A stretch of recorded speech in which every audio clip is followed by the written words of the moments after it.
way young people engage in politics is changing over time. Gone are the days where voting and joining a party were the way to show your political engagement.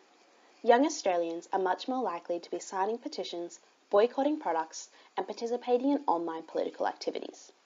The Australian Electoral Study has tracked declining involvement during elections since the 1980s and found that since then, young people have become less electorally engaged. This is leading to concerns that young Aussies may be less informed when casting their votes. That's not to say that young people are all disengaged from politics. There are certainly those with high levels of political opinions and knowledge. In fact, a recent study showed that many young people are passionate about issues in the political debate, such as marriage equality. The issue is they feel their limited knowledge about the political system hinders their ability to grasp the complex process to change the rules.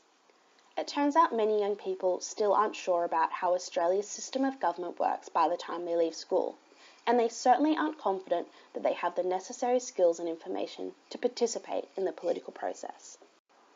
So, why is it important that young people do engage with politics? There's a definite consensus about the importance of having an informed population who understand how democracy and the government operates.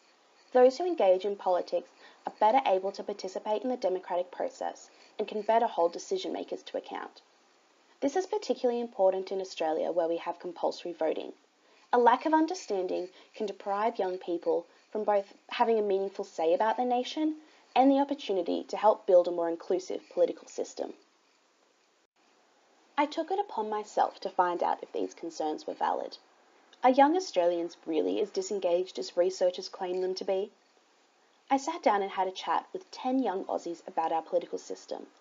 After reading an article from the Sydney Morning Herald about the ongoing dual citizenship saga, I had a few questions for my peers. Half of the group had no idea what a by-election was, and only 2 people could confidently define it. Many were also unsure on why changing the laws around dual citizenship required a referendum. 4 people could identify that the Senate works differently to the House of Representatives, but only 2 people could explain that difference. It turned out terminology and interest were the biggest barriers to voluntarily accessing information, and only half thought that reading the article improved their understanding of politics in some way. Speaking with my peers did seem to back up prior research on young Australians. They knew about their areas of interest, but very little about issues they didn't consider personally relevant. And they certainly agreed it was something that they should probably know more about. So, what does this group do if they do want to find out more information? They all agreed on this one. Google it. But is the internet the answer? Well, we're not so sure. The availability of digital technology has opened up new opportunities for participation. There's no questioning the fact that social media has changed the way we consume information. We're no longer passive audiences, but can actively shape, consume, and recommend content. These platforms allow for opinion sharing, reposting of material, and content creation. This is partly due to the less distinct boundaries between non-political and political activities and lowering the cost of accessing political information. This has led to some academics suggesting that for large groups of young people, interacting on social media coincides with political engagement. This is particularly evident by young people engaging in participatory politics, where individuals or groups voice their thoughts on issues of public concern and aim to influence others. But if all of this is true, why aren't young people completely informed and up to date with Aussie politics? You know how I said earlier that political interest is the driving force in engagement? Well, social media doesn't change that. It turns out online tools aren't extending or mobilizing any new audiences.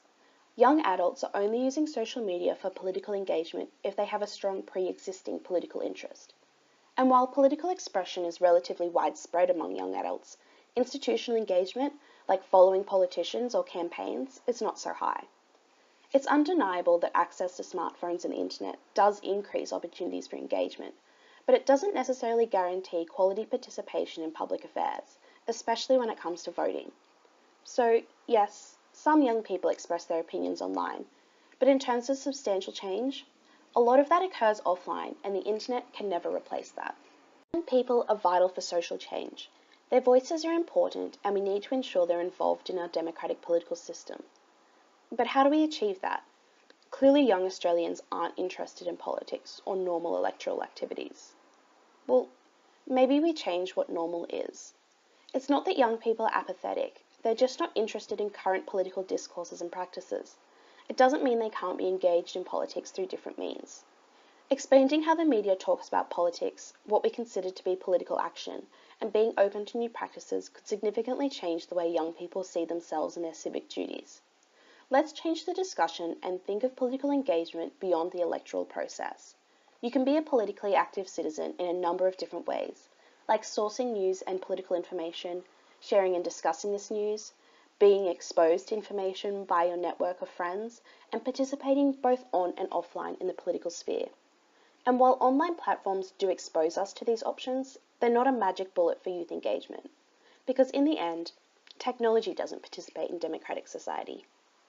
You do.